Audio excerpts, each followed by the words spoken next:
سەلاحەدین دەمیرتاش سەرکردەیەکی گەنج و سیاسیەکی لێهاتووی کورد تاکە کاندیدی هەڵبژاردنی تورکیا لە زینداندایە. Çok değerli kardeşlerim, ülkemin güzel insanları. Sizleri en sıcak duygularımla, sevgiyle, özlemle, hasretle selamlıyorum. بەڵام دەستگیرکردنی نەبۆتە ڕێگری لە بەردەم بانکەشەکانیدا و بە پەیامەکانی لە زیندانەوە جوش و خۆشی خستۆتە ناو جەماوەرە و چاوەڕوان دەکرێت پارتەکەشی بەهۆی ئەم سەرکردەوە دەنگی باش بەدەست بهێنێت. دەمیرتاش مەترسی گەورەی بۆ سەر پێگەی ئەردۆغان دروست کردووە و بە پێی راپۆرتی گۆڤاری فۆرن پۆلیسی یەکەمین سیاسەتمەداری کوردە کە توانی بێتی جێگەی خۆی لە ناودڵی دەنگدەرانی کورد و تورکی و ئەرمەنی و سریانی و عەلەویەکاندا کردوێتەوە. ئێستا دەمیرتاش پرسیینەتەوەی و بیریتەسکی ڕێگەزپەرستی تێپەڕاندووە و لە ناوخۆی تورکیا و دەرەوەی چاوەکان لەسەر ئەو گەنجان کە لە زیندانەوە پەیامی ئاشتی و پێکەوە ژیانی هەڵگرتووە و دژی ئەو نادادپەروەریانە وەستاوەتەوە کە لە تورکیادا ڕوودەدات. ئەردۆغان و دەمیرتاش یەکەمین جارنیە ململانێ دەکەن.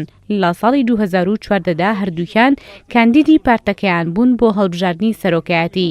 هەرچەندە ئەردۆغان سەرکەوت بەڵام ئەو دەنگە زۆرەی دەمیرتاش بەدەستی هێنا و بەتایبەت لە ناوچە کوردیەکاندا ترسێکی زۆری لە ئەردۆغان دروست کردو. لە دوایین پەیامی ڤیدیۆیی خۆشیدا دەمیرتاش ڕایگەیاند ئەگەر 20 ساڵی تریش لە زینداندا بێت ئامادە نییە سەر بۆ هەڕەشەکانی شۆڕ بکات. بە تۆمەتی پشگیری پەکەکە دەمیرتاش لە مانگی 11 ساڵی 2016 لەلایەن هێزەکانی پۆلیس و تورکیاوە دەستگیر کراوە.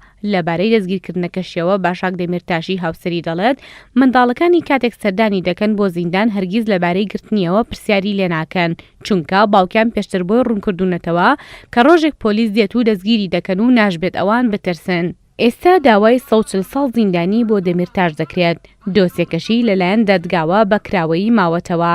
لە راپۆرتێکیشیدا گۆڤاری فۆرن پۆلیسی دەمیرتاشی بە ماندێلا شوپاندووە چونکە هەردووکیان شارەزایەکی باشیان لە یاسادا هەیە و دادگاکانیش نەیانتوانیوە ئەو تۆمەتانەی ئاڕاستەیان کراوە ساغی بکەنەوە. نەیاری ئەردۆغان بۆ دەمیرتاش گەیشتۆتە ڕادەیەک بڵێت ئەگەر دادگا سزای لە سێدارەدان بۆ دەمیرتاش دەربکات ئامادەیە ئیمزای بکات. هەروەها ئەردۆغان داوای کردووە چیتر ڕێگە نەدرێت کەس لە زیندانەوە خۆی کاندید بکات. لە ناو خێزانەکەیدا جگە لە دەمیرتاش براکەشی بە ناوی نورەدین پێشتر لە هۆڵی جوداخوازی ماوەی 22 ساڵ زیندانی بۆ دەرکراوە بەڵام لە ساڵی 2004 ئازاد دەکرێت و دواتر هێزەکانی پۆلیسی تورکیا بە تۆمەتی جیاجیا دەیانەوێت دەستگیری بکەنەوە بەڵام براکەی دەمیرتاش هەڵدێت و ڕوو لە شاخ دەکات و پەیوەندی بە گەریلاکانی پەکەکەوە دەکات.